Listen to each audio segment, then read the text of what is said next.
creerlo. Por tanto, nosotros también, teniendo en derredor nuestro tan grande nube de testigos, despojémonos de todo peso y del pecado que nos asedia y corramos con paciencia la carrera que tenemos por delante. Puesto los ojos en Jesús, el autor y consumador de la fe, el cual por el gozo puesto delante de él sufrió la cruz, menospreciando el oprobio, y se sentó a la diestra del trono de Dios. Considerad a aquel que sufrió tal contradicción de pecadores contra sí mismo, para que vuestro ánimo no se canse hasta desmayar, porque aún no habéis resistido hasta la sangre, combatiendo contra el pecado. Vamos a leer hasta ahí. Señor, continuamos esperanzados en poder entender un poco más acerca de la fe, Señor. Hemos leído tu palabra y solamente te pedimos tener el entendimiento para comprender tu verdad, saber que tú preparaste todo para el ser humano y para que le vaya bien. No has dejado algo para que al hombre le vaya mal, Señor. Así es que con esa confianza en esta mañana venimos a decirte, Padre, aquí estamos, ayúdenos, enséñanos, danos el entendimiento, Señor, y la capacidad de poder comprender tu verdad. Estamos seguros que esta mañana también nos vas a pastorear, nos vas a cuidar, nos vas a exhortar, nos vas a animar. Estamos aquí no porque sea domingo y tengamos que venir. Estamos aquí porque nos podemos reunir como hermanos en la fe, conocernos, expresar, manifestar los dones del Espíritu Santo y vivir prendados de ti, Señor, como una familia, porque a eso fuimos llamados, a vivir en la familia de la fe. Amén. Bien, esta carta, permítame hacer una introducción a la carta que escribió, no se sabe el autor, algunos dicen que el apóstol Pablo, otros dicen que la escribió Priscila y Aquila, eran esposos, otros dicen que Bernabé escribió la carta. A ciencia cierta no se sabe, de lo único que podemos dar fe es que el Espíritu Santo inspiró a una persona para que escribiera estas líneas. ¿Por qué el Espíritu Santo inspiró a esta persona? Esta carta a los hebreos está dirigida a un grupo de personas a comienzos del primer siglo de la era cristiana. El objetivo de esa carta era animarlos. ¿Por qué? Porque estaban desanimados. ¿Qué los desanimaba? Eran hebreos que habían dado un paso al frente a conocer a Dios, a involucrarse en el cristianismo, que en ese momento estaba en la dispersión, algunos, y se estaba empezando a conocer de manera más contundente el Evangelio. Estos judíos decidieron dar un paso al frente. Cuando ellos dan un paso al frente al cristianismo, le están dando la espalda ¿a qué? A su judaísmo, al sacerdocio levítico, al sacrificio de los animales, a la alabanza a la manera de ese tiempo. Están dando un paso adelante a todo aquello que Moisés les había transmitido, que venía de parte de Dios, por supuesto. Están dando un paso al frente, pero están dando la espalda al judaísmo. Y entonces vienen las presiones sobre este grupo de personas. Viene la persecución también sobre este grupo de personas. Y de una u otra forma, pues ellos se ven afectados. Se desaniman, se desalientan. Llegan a pensar inclusive, ¿será que Jesús sí pudo resolver este asunto del pecado? No. Este Mesías sí era el Mesías, y comienzan a ser debilitados en su fe. Pero allí aparece la obra del Espíritu Santo para guiarlos a toda la verdad. Y el escritor de Hebreos presenta a Jesús superior a Moisés, presenta a Jesús superior a los ángeles, porque también había un grupo de personas adorando ángeles y diciendo que los ángeles eran superiores a Jesús. Pero el autor de Hebreos trae esa voz de aliento y les presenta un cristianismo por encima de un judaísmo, el judaísmo de ese tiempo. Eso lo vamos a ver replicado aquí durante toda la carta, del capítulo 1 hasta el último capítulo 13 de Hebreos. Está mencionado cómo busca animar a estos hermanos. Hay un pasaje aquí, unos versículos, en el capítulo 10, voy a leer desde el 34, dice: porque de los presos también os compadecisteis, y el despojo de vuestros bienes sufristeis con gozo, sabiendo que tenéis en vosotros una mejor y perdurable herencia en los cielos. Estoy leyendo Hebreos 10:35. No perdáis pues vuestra confianza, que tiene grande galardón, porque os es necesaria la paciencia, para que habiendo hecho la voluntad de Dios, obtengáis la promesa, porque un poquito aquí, y el que ha de venir vendrá, y no tardará. Mas el justo por la fe vivirá.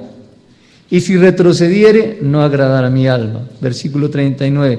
Pero nosotros, aquí está involucrado el escritor de Hebreos, nosotros no somos de los que retroceden para perdición, sino de los que tienen fe para preservación del alma.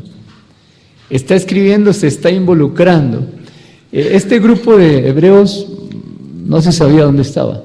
Hay un versículo que lo anima a pensar que estaban en Italia, que era un grupo de personas que estaban allí en Roma, más exactamente, y la carta es dirigida a ellos. Era un grupo pequeño, no era una iglesia grande. Esta carta de los hebreos y la carta de los romanos son dos columnas vertebrales allí, como toda la escritura, por supuesto, pero la carta a los romanos está haciendo énfasis en el pueblo gentil, la carta a los hebreos está haciendo énfasis en el pueblo hebreo, en los judíos.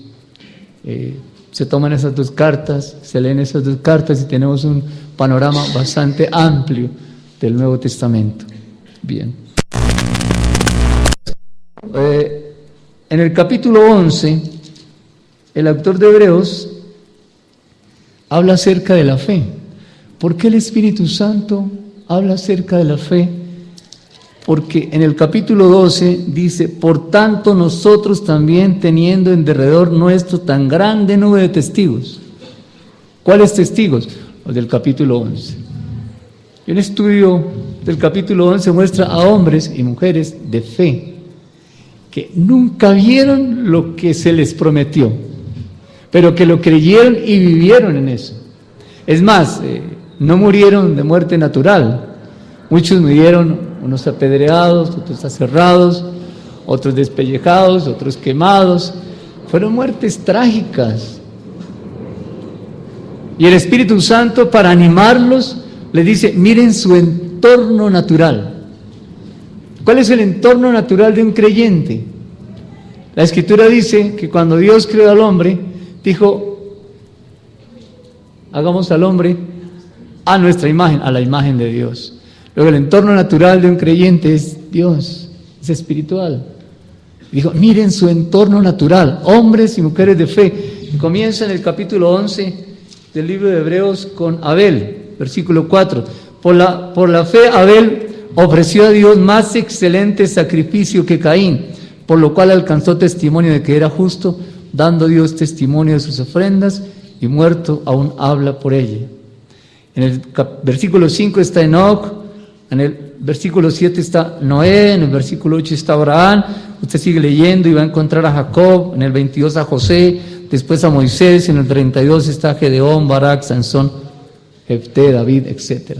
Y faltaría tiempo, dice el escritor, para escribir otros nombres allí de hombres y mujeres que dieron testimonio de su fe. Versículo 35, las mujeres recibieron sus muertos mediante resurrección, mas otros fueron atormentados, no aceptando el rescate a fin de obtener mejor resurrección. Versículo 36, otros experimentaron vituperios, azotes, y además de esto, prisiones y cárceles. Fueron apedreados. ¿Quiénes? Estos hombres de fe. Y el Espíritu Santo les está diciendo: miren su entorno natural, miren estos hombres de fe. Versículo 37, apedreados, aserrados, puestos a prueba, muertos a filo de espada, anduvieron de acá para allá cubiertos de pieles de ovejas y de cabras, pobres, angustiados, maltratados. Subrayamos esto, de los cuales el mundo no era digno. No es algo como, miren al presidente, miren al ministro, miren al ejecutivo, miren a aquel hombre cómo prospera. No, miren a aquel cómo lo mataron. Por su fe. ¿Por qué no lo miran a él? Fíjense en ellos. Ellos dependieron de Dios. Y el Espíritu Santo le está diciendo a estos hombres desalentados, desanimados, porque los están persiguiendo. Miren su entorno natural. Ustedes conocen estos hombres. Mírenlos a ellos. Es más, en el versículo número 3 del capítulo 12 de Hebreos dice: considerad a aquel que sufrió tal contradicción de pecadores. ¿A quién? A Jesús. Y el siguiente versículo dice, 4, porque aún no habéis resistido hasta la sangre combatiendo contra el pecado. Ustedes no han dado la vida por el pecado. Ustedes no han dado la vida por Jesús. Estos hombres, mencionados del capítulo 11, sí. Así es que les está levantando el ánimo. ¿Cómo? Inicialmente, miren su entorno natural, pero también miren a Jesús, el autor y consumador de la fe. Así es que tenemos allí una comunidad de creyentes que lucha con su fe y es animada por la carta inspirada por el Espíritu Santo a ver su entorno natural. Ese es el contexto de este capítulo 12 del libro de Hebreos. Bien. ¿Qué creen que pasa hoy? ¿Lo mismo? ¿Será que lo que el Espíritu Santo dejó consignado allí nos puede alentar a nosotros esta mañana? Miremos como creyentes dónde están nuestros ojos, qué estamos viendo. Hay creyentes que miran fuera de la iglesia, hay creyentes que miran dentro de la iglesia. ¿Qué ve uno fuera de la iglesia? ¿Injusticia social? Sí, ¿no es cierto? ¿Qué más se ve fuera de la iglesia? Al concepto de familia, cómo poco a poco se va degradando, va cogiendo fuerza, va cogiendo ventaja. Aquel pensamiento que está en contra del pensamiento de Dios, donde dice varón y hembra los creó, un hombre y una mujer. Pero está cogiendo fuerza otra clase de pensamientos como hombre con hombre y mujer con mujer. Y Romanos está en contra de eso. Ese no es el concepto de familia, pero está cogiendo fuerza. Entonces, ¿qué se ve afuera? Violencia. Claro que sí. Intrafamiliar, sí. ¿Qué más se ve afuera? Corrupción. ¿Qué más ve uno en el país o en el mundo? En nuestra ciudad. Las altas cortes. ¿Son ejemplo? No, no están dando ejemplo.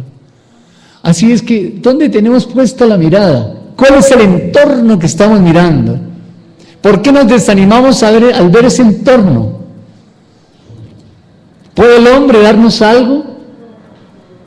Las promesas que algunos han escuchado en las campañas políticas de todos los tiempos y votan por esas promesas, como si esos hombres realmente pudieran cumplir esas promesas. Son estrategias. Las mismas propagandas de los medios de comunicación que le prometen una super lavadora, un super refresco. ¿Eso qué? La cuchilla que se afeitan los hombres y la mujer sale allá de esa. Hermano, pero eso entra por los ojos. Eso es lo que podemos ver afuera. ¿Qué estamos viendo afuera? Bien. Ahora, ¿qué estamos viendo adentro? En la iglesia, en la comunidad, en el entorno natural que es de creyentes. ¿Qué estamos viendo? ¿Hay insensibilidad? Sí.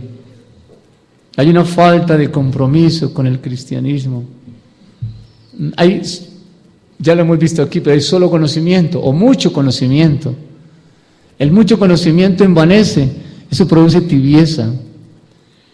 Increíble, pero aún en los hogares cristianos hay maltrato emocional, hay físico también, pero es más el maltrato emocional, es más el maltrato espiritual que hay al seno de la iglesia cristiana.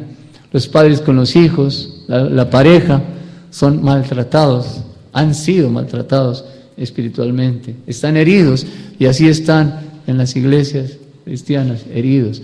Un herido no sale a la guerra. El no ejercer autoridad a la manera de Dios también trae luchas internas. ¿Qué otra cosa se ve alrededor al seno de la iglesia cristiana? La falsa fe, tratar de convertir las piedras en pan, decir que la prosperidad es para los hijos de Dios y que el hijo de Dios que no esté prosperado es porque o es hijo del diablo o anda en pecado. Y si está enfermo, pues también. Eso no dice la Biblia, hijos. Eso no dice la Escritura. Pero eso es lo que se ve al seno de la iglesia. ¿Y eso desanima? Sí. Eso también debilita la fe, porque al seno de mi familia puede decir alguien, como creyente, tengo problemas con los hijos, yo aplico todo lo que dice la Biblia y estos muchachos siguen igual. Y se debilita la fe del creyente, porque está mirando en su entorno natural que lo que está aplicando de la Escritura lo está sacando y lo aplica y no funciona. ¿Por qué? Bien, todo eso produce desánimo. Lo que se ve afuera produce desánimo, lo que se ve adentro produce desánimo. Realmente el panorama en general es totalmente desalentador frente a lo que vemos. Pero más desalentador todavía es el panorama por lo que no hacemos. Es más desalentador todavía. Ver que hay dificultades, ver que hay problemas y saber que nosotros tenemos la capacidad dada por Dios, sabiduría, autoridad y amor, una capacidad que Dios nos dio y que la podemos desarrollar y podemos poner al servicio de una sociedad. Y la iglesia, bien, gracias. Creo que es más desalentador el panorama que se ve en nuestros hogares cristianos, en la iglesia cristiana, por lo que la iglesia cristiana no hace o ha dejado de hacer, sabiendo que debe hacerlo, porque lo sabemos. Saber hacer lo bueno y no hacerlo es pecado, realmente es ir en contra de Dios. Bien. ¿Qué debemos hacer? Desanimarnos. No, hijos. Hay algo que tenemos que hacer definitivamente. Veamos qué es. Así como esta carta fue escrita para los hombres de aquel tiempo, también para nosotros en este tiempo, podemos extraer algo que hay allí y que nos sirva. El Espíritu Santo no lo dejó solamente para ese tiempo. El pensamiento de Dios es eterno, trasciende el tiempo y trasciende la historia. Así es que tenemos que ver qué de lo que hay aquí podemos hoy tomarlo para nosotros. ¿Será que este mensaje del capítulo 12 de Hebreos, versículo 1, nos ayuda? Por tanto, nosotros también, teniendo en derredor nuestro tan grande nube de testigos, pregunto. Ellos tenían testigos, su entorno, capítulo 11, ¿y nosotros? En nuestro entorno natural, ¿cuáles son aquellos hombres y mujeres de fe? ¿Nos sirven los mismos? Abel, Enoc, Moisés, Abraham. Yo creo que sí. ¿Pero por qué sí? Porque es que Dios está contando su historia a través de Abraham. Dios no me está pidiendo que yo tenga la fe de Abraham. Dios me está enseñando cómo a través de Abraham Dios se está mostrando como un Dios fiel. Entonces no es la fe de Abraham, es la fidelidad de Dios.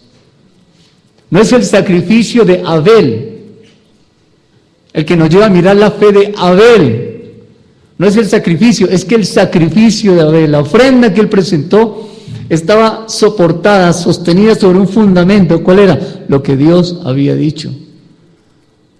Así es que sí nos sirve. Luego vale la pena ir a la Escritura, hagan este ejercicio, miren los nombres que están aquí en el capítulo 11 y remítanse a las referencias que están en la Biblia, en el Antiguo Testamento, y lean. Y permita que el Espíritu Santo le guíe, le ilumine, le muestre Para usted, ¿cuál personaje es? Quizás usted lea a Barak, lo que pasó allí en el libro de Jueces y diga, wow.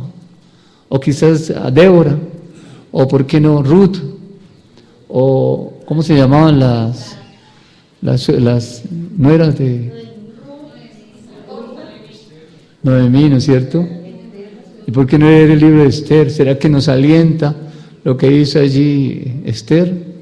¿O lo que hizo el tío de Esther? ¿Cómo se llamaba el tío de Esther? Mardoqueo. Es decir, tenemos que leer toda la Biblia, porque Dios nos quiere hablar a través de nuestro entorno natural. Y en este tiempo, estamos hablando de junio de este año, usted ve personas de carne y hueso a su alrededor que son testimonio para usted, testimonio de fe. Porque si no tiene esas personas, hermano, está en el lugar equivocado. Claro, estamos medio creyentes. Por ejemplo, somos nosotros, como padres, abuelos, tíos, primos, testimonio de fe para los más pequeños, para los adolescentes, los jóvenes. ¿Nos ven depender de Dios ellos? El entorno para ellos, que somos nosotros, es un entorno de fe. Somos hombres y mujeres de fe para ellos.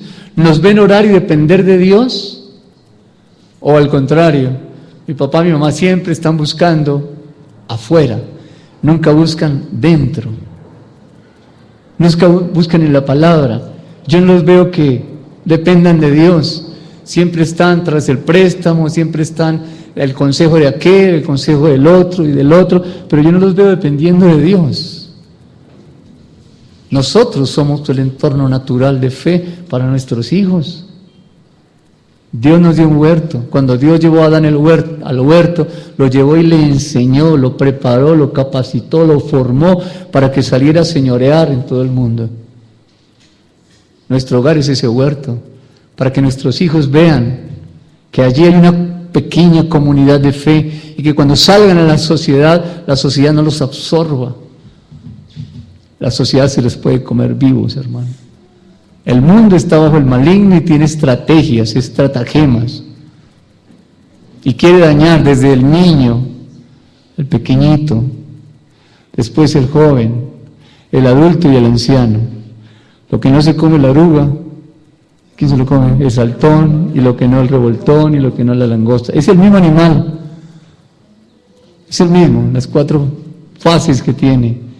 Pues eso pasa con la vida de una persona, desde niño hasta anciano. Los ancianos no pueden decir, bueno, yo ya pasé. No, yo ya pasé, no, todavía. Hermanos, versículo 1 del capítulo 12 de Hebreos, nosotros también teniendo en derredor nuestro tan grande nube de testigos, sí la tenemos. Tenemos la Escritura y tenemos personas a nuestro lado. Hombres, hablo de la comunidad nuestra, hombres y mujeres de fe. Aquí hay hombres y mujeres de fe que se han parado aquí para dar testimonio de cómo Dios les ha sanado, cómo Dios ha levantado su hogar, cómo Dios está levantando uno y está levantando el otro. Y eso no quiere decir que no tenga problemas. Eso no quiere decir que su alacena esté en abundancia. Eso quiere decir que Dios le proveyó una alacena vacía, porque eso es lo que necesita.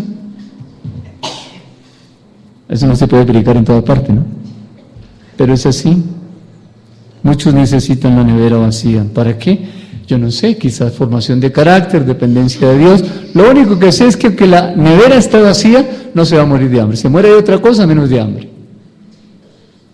Si está enfermo, se muere de cualquier otra cosa menos de esa enfermedad. ¿Por qué? Es la disciplina de Dios. Cuando hablo de disciplina, hablo de formación. No hablo de golpes. No, estoy hablando de formación, de tutoría, de enseñanza, de cuidado, de dirección de Dios.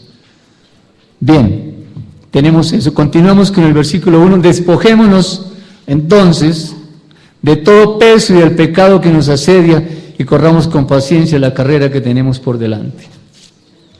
Bien. Despojémonos. ¿Quién tiene que hacer eso? ¿Dios me despoja o yo me despojo? ¿Cómo saben que yo? ¿Cómo saben que son ustedes?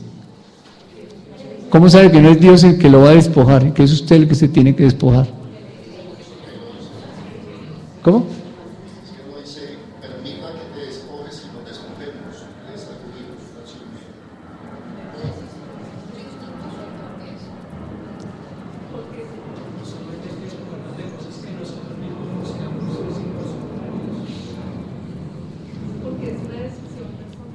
Ahí dice, ¿no es cierto?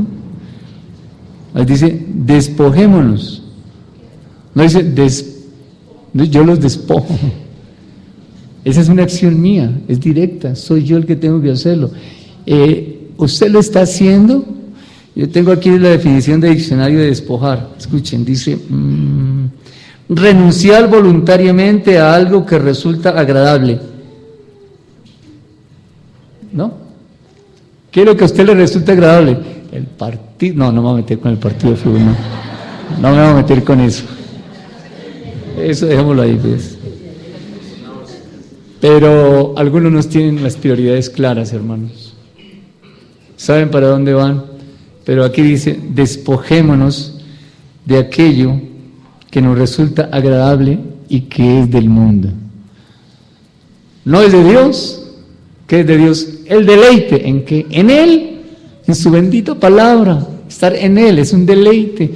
Es un deleite pasar tiempo de familia, alrededor de la Escritura, alrededor de un chocolate, así no se esté hablando de la Escritura, pero hay familia, se está compartiendo. Estoy escuchando los problemas de mis hijos, lo que están pensando ellos. ¿Por qué? Porque hay una familia, hay un huerto en el hogar, donde Dios está a través de los padres construyendo en los hijos, y en nosotros también. Pero despojémonos, bien. Es quitar algo que me acompaña, que me cubre, que me tiene completo. Oh, eso es duro.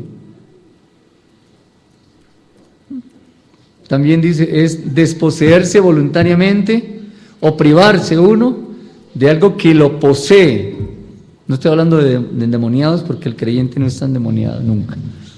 Pero sí hay una opresión, es el siguiente punto. Despojémonos de todo peso y del pecado que nos asedia, de todo peso. ¿Qué es lo que a usted le pesa? ¿Qué es lo que le pesa? Esa carga que lleva, ¿cuál es? Cada uno tendrá su carga, pero permítame referirlos a lo que tengo aquí en la Escritura. ¿Cuál es ese peso? ¿Qué es lo que ejerce influencia en cada uno de nosotros? ¿Qué es lo que más ejerce influencia? Debería ser la palabra, ¿no es cierto? Pero ¿y qué tal que es el mundo? ¿No será que el pensamiento que es contrario al pensamiento de Dios se mete en la iglesia de manera muy sutil? Y uno encuentra que la alabanza dejó de ser el tiempo de adoración a Dios para hacer un espectáculo de canciones.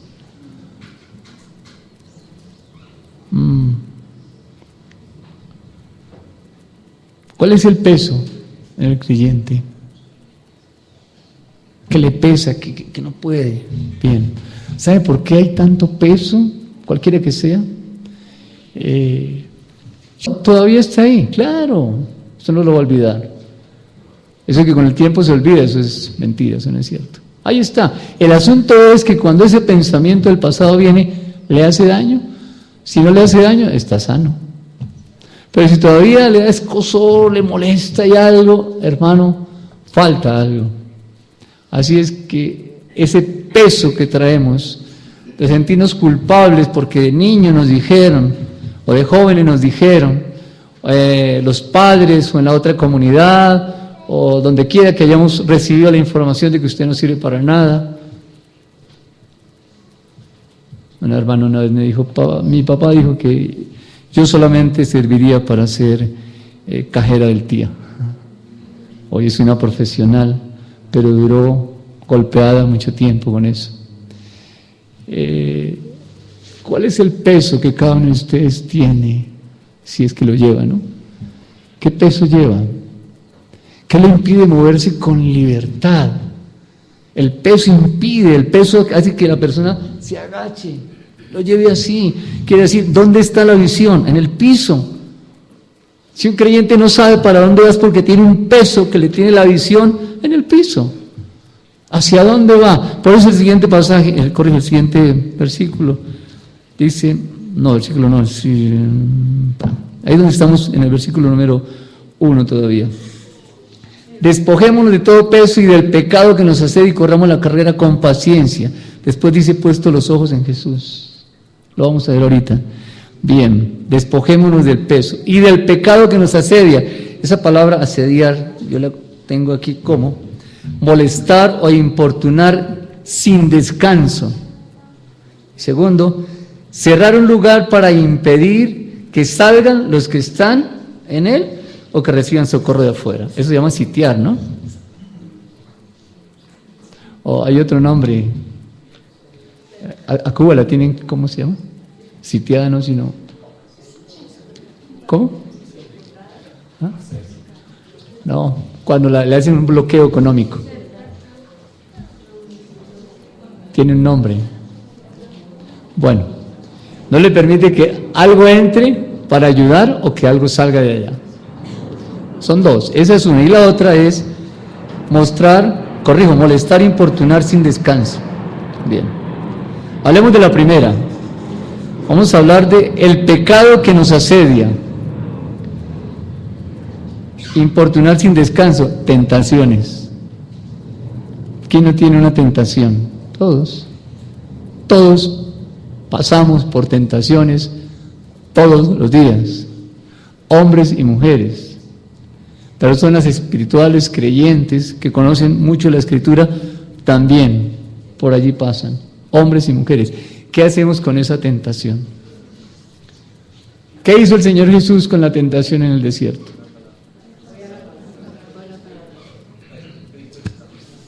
¿En qué se apoyó el Señor Jesús?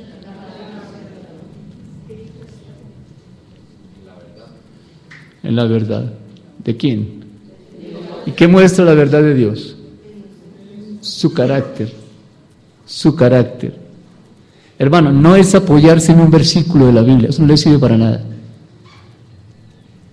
El Señor Jesús proclamó, una cosa es proclamar, otra cosa es recitar de memoria un versículo. El Señor Jesús, cuando viene la tentación en el desierto, si eres hijo de Dios, di que esas piedras se conviertan en pan. Hoy sí hay muchos haciendo fuerza a ver si se convierten en pan. Pero, ¿qué dijo Jesús? Escrito está, no solo de pan vivirá el hombre, sino de toda palabra que sale de Dios. Jesús no recitó un versículo. Jesús no recitó una palabra. Jesús proclamó la verdad que Dios había dicho. Jesús se apoyó ¿en qué? En el carácter de Dios. Si la vida cristiana no se apoya sobre el carácter de Dios, hermano, vamos a fracasar. Y cuando la Escritura dice que miremos a nuestro alrededor, las personas de fe, si esa persona de fe se apoya en el carácter de Dios, mírela. Mírela, claro que sí. Pero si anda haciendo fuerza para salir adelante a su manera, no la mire. Y si la mire es para ayudarle. Proverbios capítulo 3 dice algo así como, no confíen en su propia prudencia, ¿sí? ¿Cómo comienza el versículo? El versículo 5. Confía en el Señor de todo corazón y no en su propia inteligencia. Confía en Dios. Confiar es depender. Confiar es arrojarse a los brazos de Dios. Voy a tomar el ejemplo que colocó Catalina ahorita. El papá está ya al final del rodadero. Entonces el niño se tira y claro, el papá lo recibe. Y si el papá no está, si no lo ve, igual, muy bien, tírese. El papá le tiene que salir allá. ¿O lo va a dejar caer? No.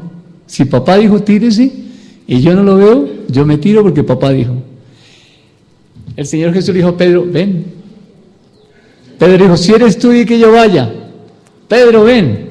Y Pedro se lanzó al rodadero y cuando iba a la mitad dijo, ¿dónde está Jesús que no lo veo? Cuando empezó a caminar, porque sí caminó, Tuvo miedo. ¿Miedo de qué?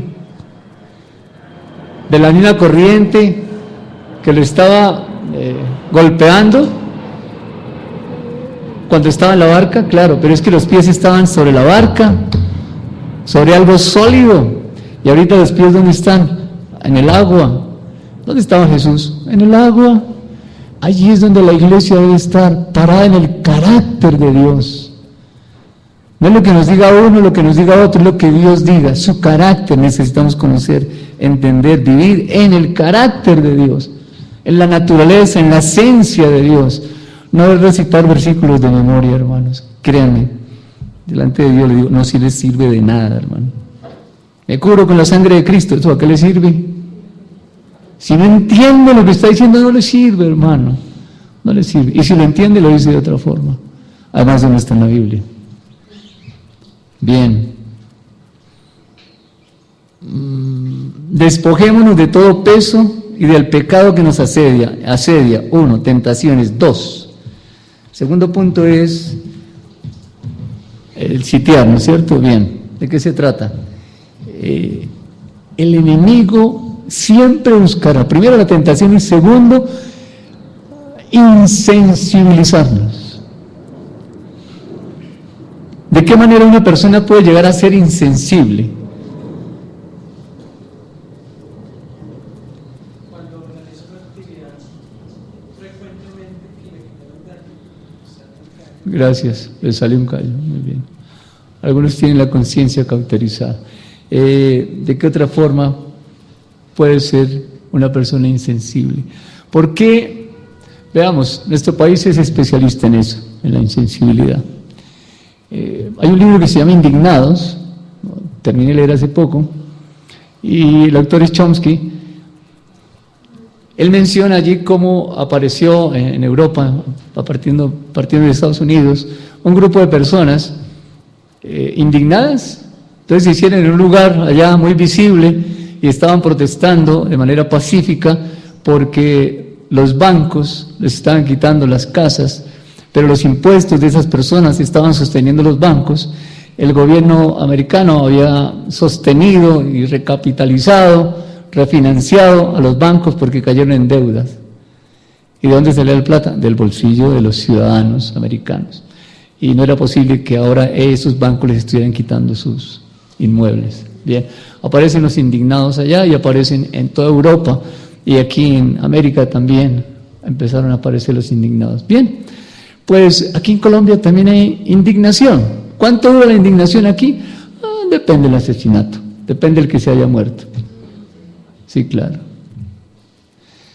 ¿Cuánto tiempo duró la indignación por los niños de fundación? Una semana, porque siempre era grave la cosa, ¿no? Una semana. Y se acabó. Esta mujer del Parque Nacional que la violaron. ¿Cuánto duró la indignación? Como una semana también. ¿Cuánto dura la indignación por algo que pasa? 1 o 2 días y se acabó. Colombia es así. ¿Por qué? ¿Por qué somos insensibles? Es que, bueno, eso pasó en Barranquilla. Se desbordó el río, pero eso les pasa por no tener un buen alcantarillado. Eso es lo que se dice. Y los arroyos se llevaron a 1 o 2 personas y se ahogaron. Bueno, gracias a Dios, pues eso fue en Barranquilla, eso no fue aquí en Bogotá. Aquí en Bogotá tenemos buen alcantarillado, ¿sí? Se ahogaron 2 hombres en Tunjuelito porque estaban ebrios y yo no sé si al final se encontraron o no, pero dicen que se ahogaron. Bueno, eso les pasa por borrachos. Insensibilidad, hermano, claro que sí. Y esa insensibilidad después se transmite al hogar. Papá, quiero hablar contigo, no tengo tiempo. Papá, estoy en un problema. Mi hijo, tranquilo, eso ya va a pasar. No escuchamos. Insensible, es un corazón insensible. ¿Por qué? Porque si no nos deleitamos en la palabra de Dios, que es la que nos puede hacer sensibles, tuki tuki lulú. Es la palabra de Dios la que nos hace sensibles. ¿Por qué? Porque el amor de Dios fue el que entregó a su Hijo. De tal manera amó Dios al mundo. Él fue sensible. Entregó a su Hijo. Y el Hijo, dice la Escritura, se despojó del hecho de ser Dios. Él no renunció a su gloria, no renunció a su divinidad, no renunció, se desprendió y fue hombre y se entregó y fue a la cruz. Y nosotros, he visto personas que prefieren ver el partido de fútbol y no atender la necesidad de sus hogares, la necesidad de su pareja, de sus hijos. Lo he visto, así es que lo digo porque lo he visto. ¿Qué vamos a hacer? Es Dios el que produce en nosotros la sensibilidad. No hay otra forma, hermano, no hay otra forma. Es Dios el que me lleva a ver la necesidad de otros. Así es que despojémonos de todo peso y el pecado que nos asedia así. Corramos con paciencia la carrera que tenemos por delante.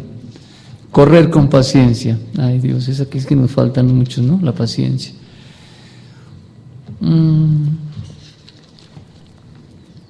Tenemos en el presente, en el cristianismo, en la iglesia local presente, un problema. ¿Cuál es? Un desaliento, un desánimo, la fe flaquea, no encontramos respuestas en la escritura o en el cristianismo o de parte de Dios, como que no hay respuesta a nuestras necesidades. Pero esta mañana, en este pasaje, Dios nos dice, sí hay respuestas. Hay una manera de vivir en medio de un panorama desalentador. Sí hay una forma de vivir. ¿Cuál es? Nuestra fe. Es a través de la fe. Y esa fe, mis amados, escuchen, esa fe se perfecciona con la enseñanza de la vida cristiana que Dios nos dio en Cristo Jesús, Señor nuestro.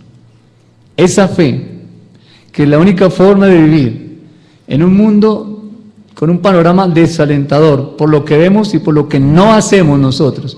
Hay una manera de vivir allí, y es la fe. Esa fe se perfecciona con la enseñanza de la vida cristiana. Bien, dice Dios, el versículo 1 todavía estoy, despojemos del pecado que nos asedia, corramos con paciencia la carrera que tenemos por delante. ¿Cuál es esa carrera que tenemos por delante? La vida cristiana. Y dice que corramos. ¿Qué dijo el apóstol Pablo en 2 Timoteo? ¿Recuerdan? He peleado la buena, no es fácil. He peleado la buena batalla, sí. Y he terminado la carrera. Y además he guardado la fe. Luego, es la fe la que nos va a llevar a caminar por este mundo de oscuridad, un mundo de necesidades, tanto en el creyente como en el no creyente. Lámpara es a mis pies tu palabra. ¿Dónde va la luz? Delante. La luz no va atrás, como decía Catalina, porque le hace sombra adelante. La luz va adelante. Lámpara es a mis pies tu palabra. ¿Qué es la palabra? ¿Qué nos muestra la palabra de Dios y el carácter de Dios? Luego necesitamos, repito, entender ese carácter de Dios. La carrera de Dios. Bien. ¿Es mi carrera? Es la carrera de Dios. ¿Cómo corro la carrera de Dios? Apoyado en el carácter de Dios. Eso es fe, hijos. Apoyado en el carácter de Dios. ¿Usted cree que Dios nos acompaña durante todo este caminar de la vida cristiana? Sí. Pero aunque lo sabe, permítame se lo recuerdo. Tengo algunos versículos que quiero compartir para decirles a cada uno de ustedes, podemos caminar en medio de un mundo de oscuridad, la carrera de la fe, que es la que nos va a alentar, es la que nos va a animar. Y ese primer punto para decirles a ustedes como comunidad, animarlos, es este pasaje que vamos a leer. Génesis, usted ya lo ha leído. Génesis 1:27 dice que Dios creó al hombre, varón y hembra los creó. ¿Estamos de acuerdo hasta ahí? Bien. Libro de Salmos, capítulo 139, versículos 13 al 16. ¿Quién puede leerlo, por favor?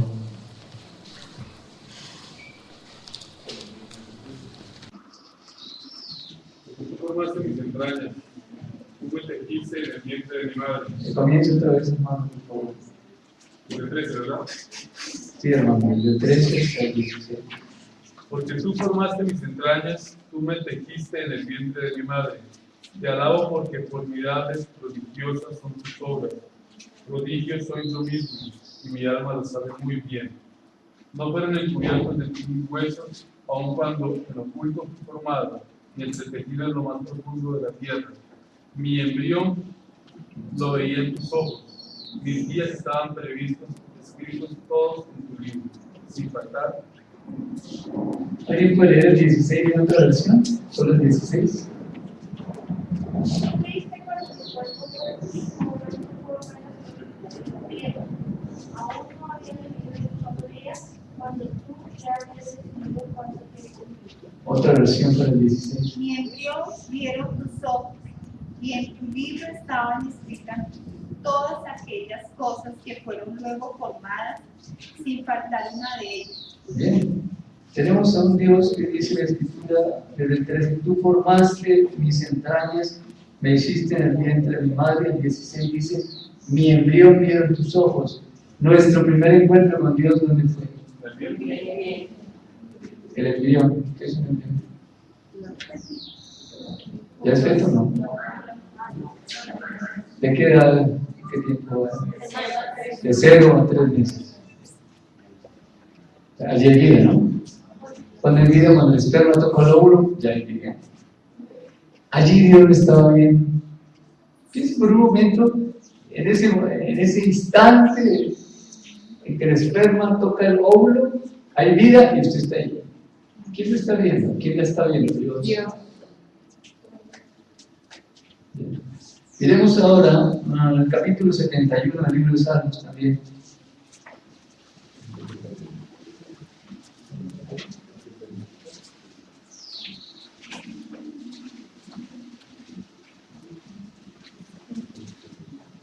Versículo número 6, Salmos capítulo 71, versículo 6. ¿Cuál es esta versión? En ti he sido sustentado desde el vientre, de las entrañas de mi madre tú fuiste el que me sacó, de ti será siempre mi alabanza. ¿Qué son entrañas? ¿Cómo?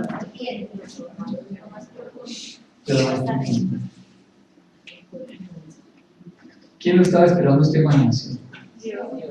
Dios. Entonces, cuando era un embrión, ya Dios lo tenía usted listo. Después dice aquí, cuando fue a nacer, ahí estaba Dios. Versículo 18. Estoy en el mismo capítulo 71, leo del 17. Dice el salmista, oh Dios, me enseñaste desde mi juventud, y hasta ahora he manifestado tus maravillas. Aún en la vejez y en las canas, oh Dios, no me desampares, hasta que anuncie tu poder en la posteridad y tu potencia a todos los que han de venir. Cuando era el embrión, Él estaba allí. Cuando nací, Él estaba allí. Y en la juventud, también. Y el salmista en el versículo 18 dice, aún en la vejez y en las canas, oh Dios, no me desampares. Falta que Dios responda, ¿no es cierto? Isaías capítulo 46, versículo 4.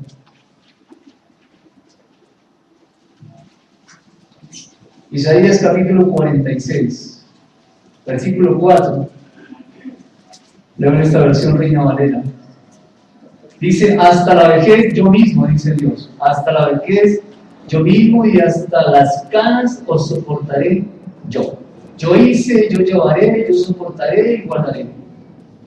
¿Cómo dice en NTV, la nueva traducción viviente? Giovanni. Yo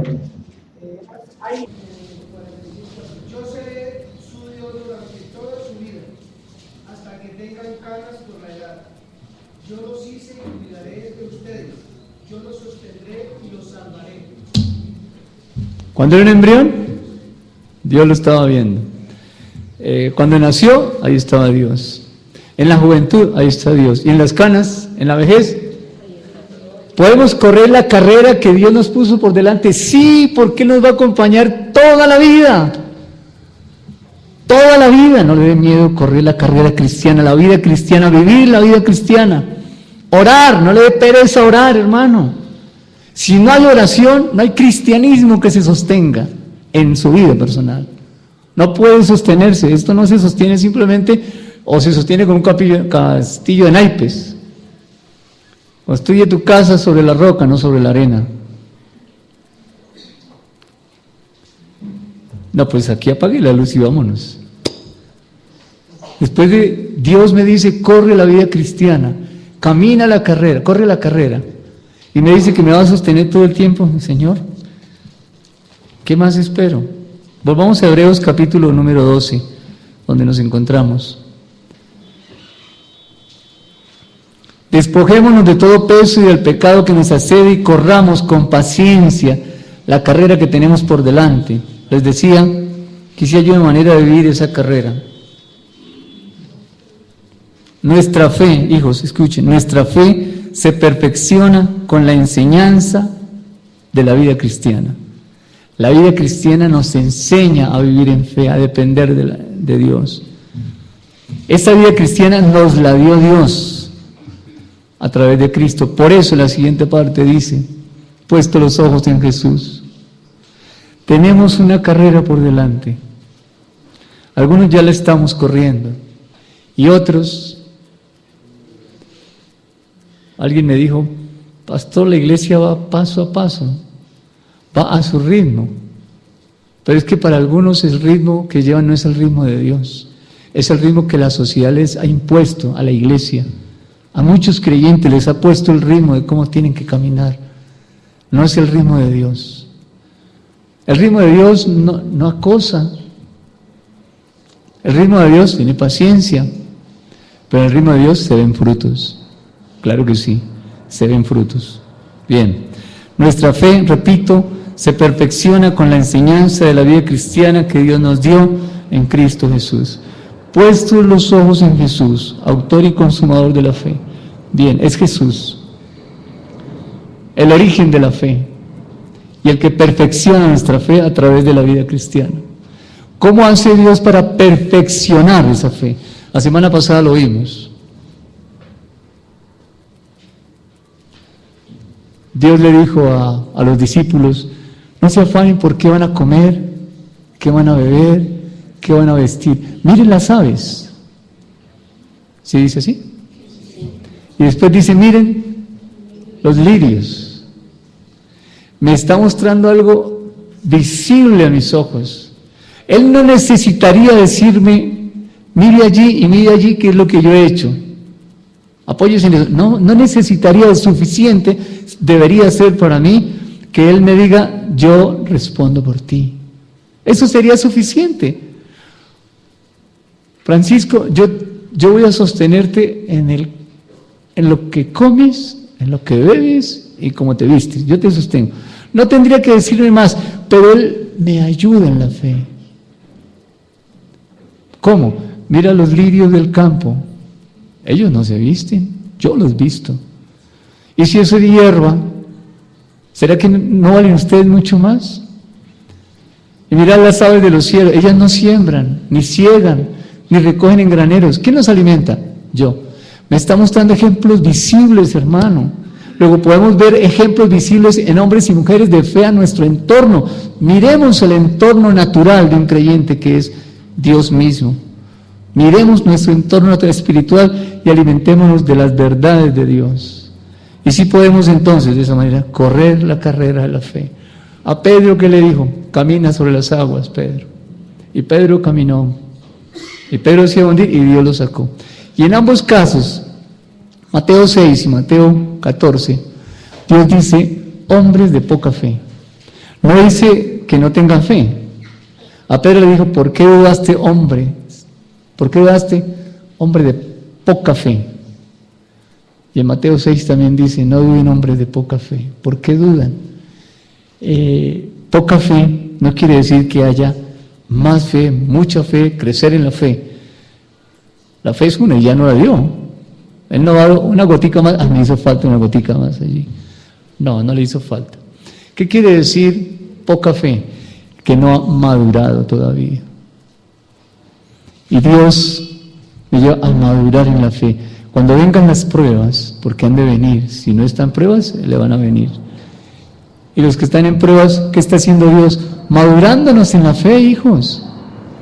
¿Para qué? Para correr la vida cristiana, la carrera cristiana, siendo luminares al mundo, para que el mundo vea cómo se corre, es decir, cómo se vive en medio de una sociedad convulsionada, en medio de un cristianismo que en algunos casos uno no podría decir que es cristianismo, sino es como un pasatiempos alrededor de un mensaje bíblico. Versículo número 2, puesto los ojos en Jesús. ¿Por qué Jesús?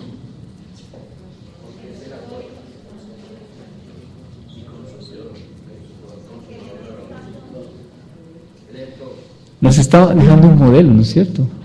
Nos tocaría estudiar la vida de Jesús, a ver por qué nos dejó a Jesús como modelo. Y miremoslo así rápidamente. ¿Jesús tenía autoridad? Sí. ¿Comía? ¿Se cansaba? ¿Se enojaba? Era un hombre común y corriente. Era Dios, 100% Dios, 100% hombre. Pero allí lo vemos como un hombre que llora, que se molesta, pero que tiene una autoridad. ¿Por qué?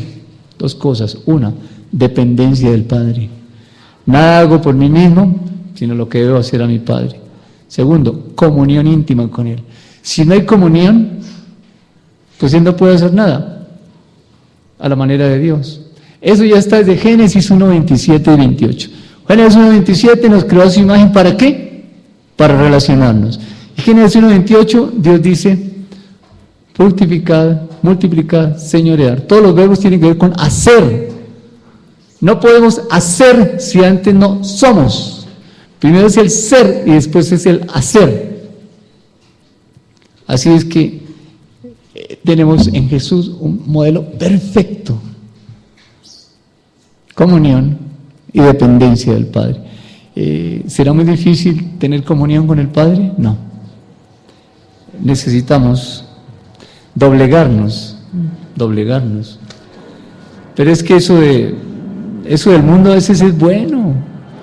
Eso trae deleite, eso trae placer, eso trae recreación, eso trae distracción. Eso le gusta, sí, ¿a quién? A la carne. Y la oración y el estudio de la palabra. No voy a señalar, pero sí quiero llevarlos a una reflexión. ¿En qué invierte, haga una lista mentalmente, su tiempo? ¿Cuánto tiempo de las 24 horas le dedica exclusivamente a meditar en la palabra y a orar? No más. No tiene que decir, ni tiene que levantar la mano, solo quiero llevar una reflexión. Pero si por lo menos 30 minutos al día usted le dedicara, o nosotros le dedicáramos como hijos de Dios, a meditar en la palabra y a orar, esto sería una revolución. ¿Verdad que sí? Su hogar sería una revolución. Por supuesto que sí. ¿Sabe por qué? Porque la intimidad es cuando escuchamos de la voz de Dios de manera clara y sencilla. Y entonces tomamos decisiones a la manera de Dios. No es difícil. Clama a mí y yo te responderé y te enseñaré cosas grandes y ocultas que tú no conoces. ¿Cuáles cosas? Cosas que no vio, ni oído yo, ni han subido en corazón de hombre. Dios ha preparado ¿para quiénes? Para los que le aman. Y los que le amamos debemos permanecer en Él. Y no de vez en cuando. Yo espero que este culto para usted no sea una distracción. ¿En qué sentido?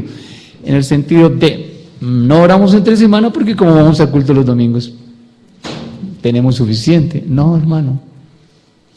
Usted no puede ir al culto porque es domingo. Eso se llama religiosidad. Usted puede ir al culto porque aquí estamos leyendo la Escritura, compartiendo.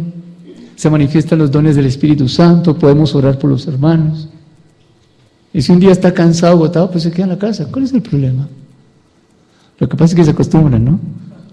Sí, claro, algunos van a decir, eso ya pasó aquí, pero no puedo dejar de decirlo. Y lo diré también. A pesar de, al pastor dijo que si yo estaba cansado que no tenía que ir, y entonces me quedo hoy en la casa. Sí, cansado porque toda la noche estuve viendo televisión, pues claro, tiene que estar cansado.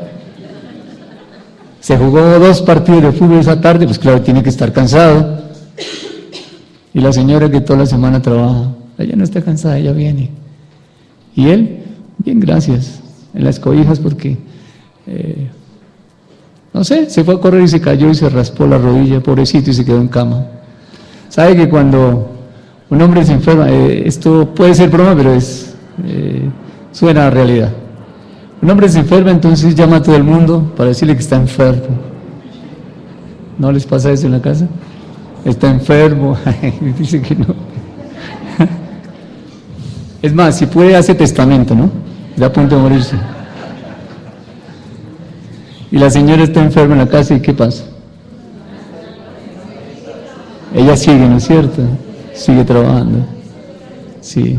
Y los hermanos dicen, es que el pastor es feminista. De aquí de la comunidad una persona se fue por eso. De aquí, de esta comunidad. ¿Por qué? Porque es que está a favor de las mujeres, pero pastor, las mujeres también nos hacen daño. Y me daba ejemplos. Sí, está bien. Pero ¿qué vamos a hacer? ¿Quién es la cabeza del hogar? El hombre. ¿Estamos cuidando a nuestras esposas? ¿Velamos por ellas y nuestros hijos? ¿Qué tanto vela usted por su esposa? ¿Lo que usted se arrodilla a orar? Ese tiempo que usted se arrodilla a orar y estudia la palabra, es el tiempo que usted está velando por su familia. ¿De quién le va a hablar primero Dios? Pues de él primeramente. Y de su familia. De cómo debe guiar, orientar su familia. Quiero concluir en Filipenses capítulo 1 y en Apocalipsis también. Voy a leer solamente los versículos como un resumen final. Filipenses capítulo 1.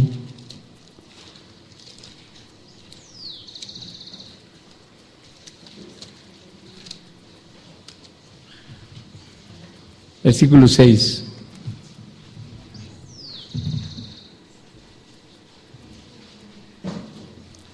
Estando persuadido de esto, que el que comenzó en vosotros la buena obra la perfeccionará hasta el día de Jesucristo. Bien.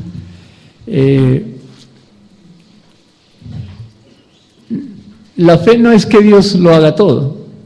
La vida cristiana no es que Dios lo haga todo. La vida cristiana es que Él hace su parte y yo hago la mía. ¿Creen que Dios va a hacer su parte? Sí. ¿Y cuál es la parte de Él? Perfeccionar mi fe. ¿Y cuál es la mía? Dejar que Él perfeccione mi fe, exactamente. Él sí va a hacer lo suyo y lo está haciendo. Yo hago la mía, yo acepto que necesito estar en intimidad con Dios para resolver las cosas que hay que resolver en este tiempo. Versículo número 10. El apóstol Pablo está hablando a los de Filipos y les dice, esto pido en oración, versículo número 9, que vuestro amor abunde aún más y más en ciencia y en todo conocimiento.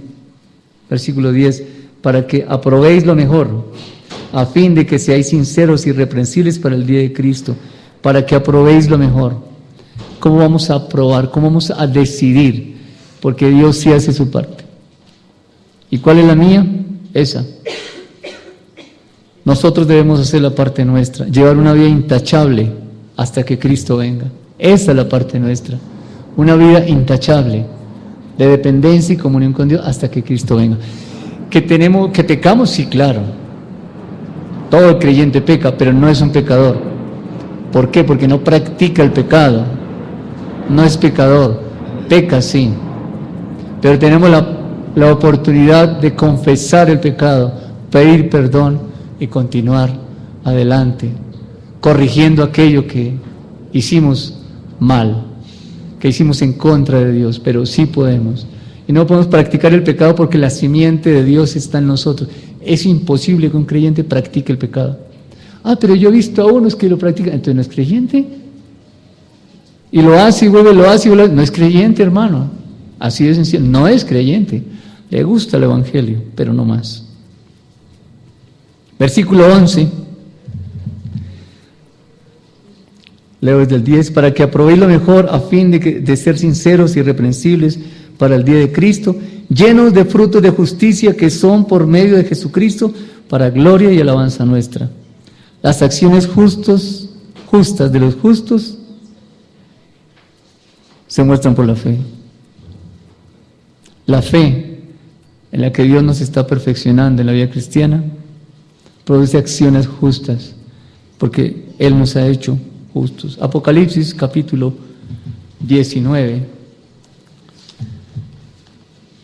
versículo 8. ¿Quién puede leerlo, por favor?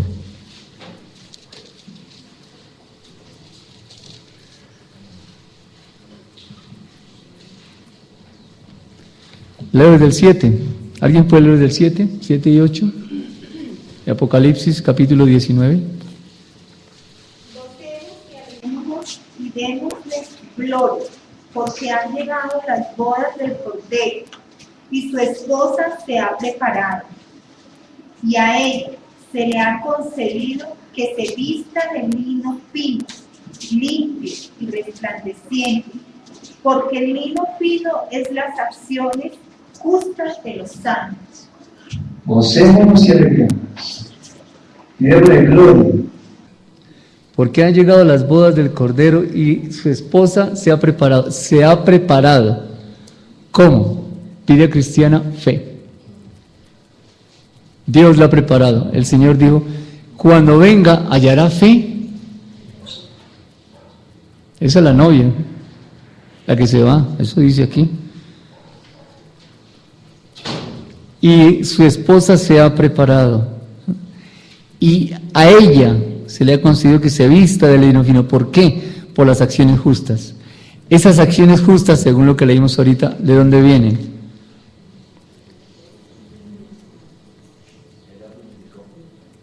Él las justificó. Se muestran por la fe. ¿De dónde vienen esas acciones justas? De la fe. ¿De dónde viene la fe? De apoyarnos en el carácter de Dios.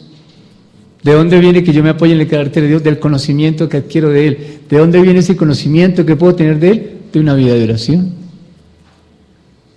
Oración y estudio de la palabra, comunión. No es difícil.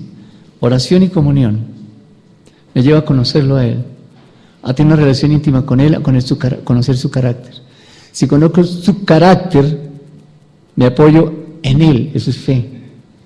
Si me apoyo en Él, lo que yo hago son acciones justas. Eso dice Apocalipsis.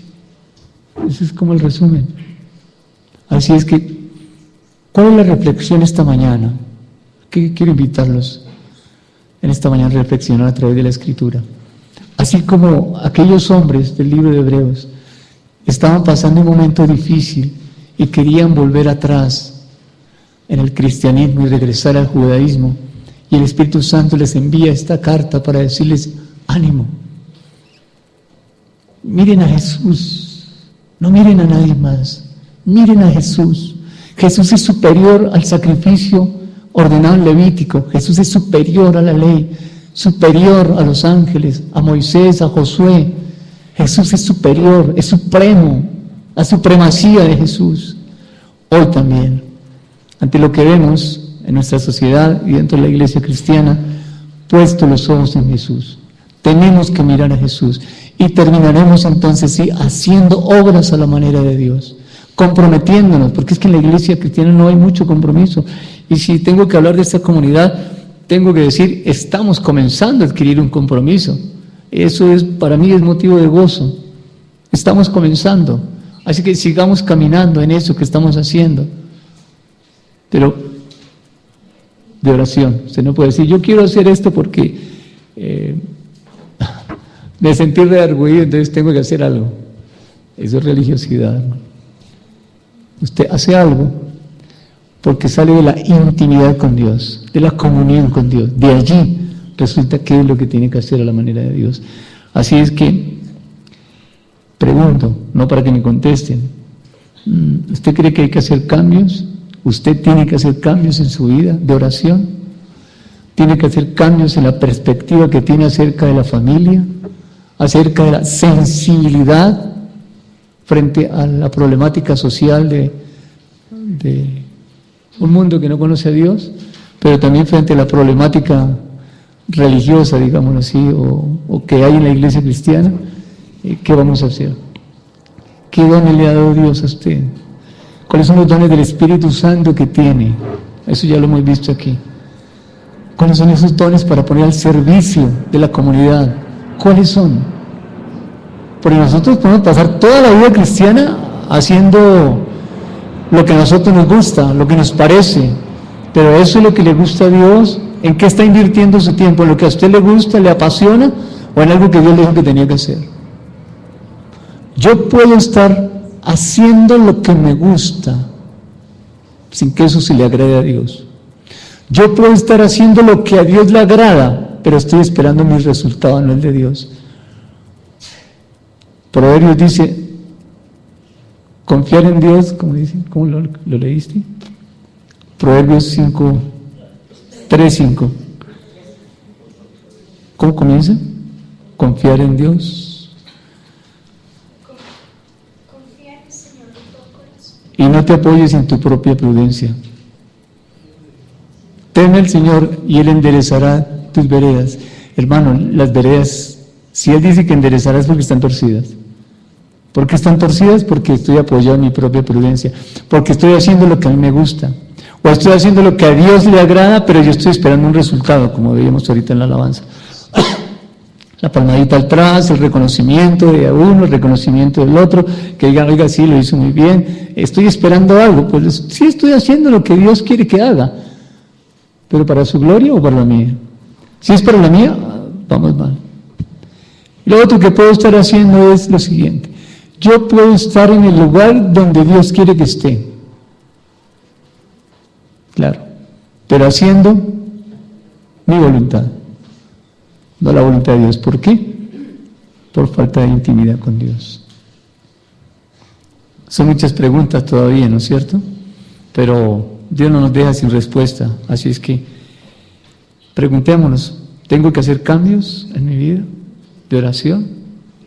¿Por qué está pasando lo que está pasando al seno de mi hogar, del trabajo, de la universidad?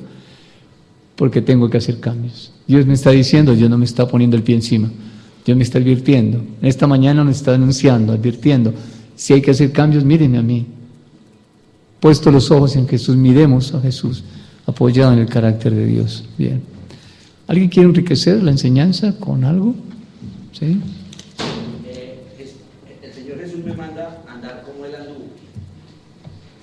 Filipenses 4:9. Lo que aprendiste y recibiste y oíste y viste en mí, esto hacer, y el Dios de paz estará con vosotros. Filipenses 4:9.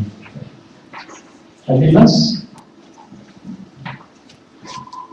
Pastor, viendo que Dios nos ha visto y ha esperado desde antes de nacer, el Salmo 48:14 dice que así es Dios, nuestro Dios eternamente y para siempre, es nuestro guía perpetuo.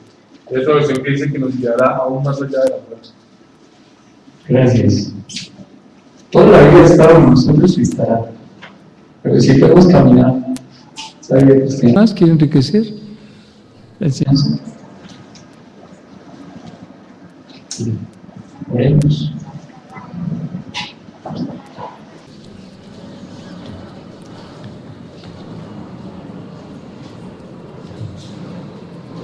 Alguien que ore, dando gracias a Dios por este tiempo. ¿Quién puede hacerlo?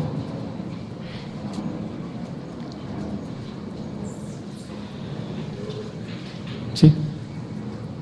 Padre amado, te damos gracias porque siempre, Señor, nos demuestras que tu conocimiento de nosotros es mucho mejor que el nuestro propio. Porque a veces, Señor, pensamos que vamos por el camino correcto, cuando vemos nuestro alrededor, cuando vemos lo que el mundo aplaude y nos olvidamos de fijar nuestra mirada en el autor y perfeccionador de la fe. Pero la advertencia, la disciplina que nos das hoy, Señor, nos habla una vez más de tu amor fiel, de tu amor constante, Señor, que se ha manifestado desde el momento en que nos pensaste, desde antes de la creación del mundo, cuando ya habías provisto un camino de vuelta a ti, a este corte. Gracias, Padre, porque en esta mañana nos recuerdas cuál es nuestro ambiente natural, dónde debe estar nuestro deleite, dónde debe estar nuestro orgullo, dónde debe estar nuestra esperanza. No es lo que se nos ofrece, no es lo que alaba la sociedad, tampoco en las cosas difíciles y desesperanzadoras que vemos en el mundo que no te conocen, sino en aquel que nos permite salir con nosotros y que algún día volverá y que nos puede llevarnos en gloria hasta con el próximo. Ese eres tú, Señor. Enséñanos a caminar en esa verdad, Señor, que no se nos olvide. Ayúdanos a hacer nuestra parte, que tú siempre estás haciendo la tuya. Amén. ¿Alguien necesita un sobre? ¿Alguien nos ayuda con ustedes?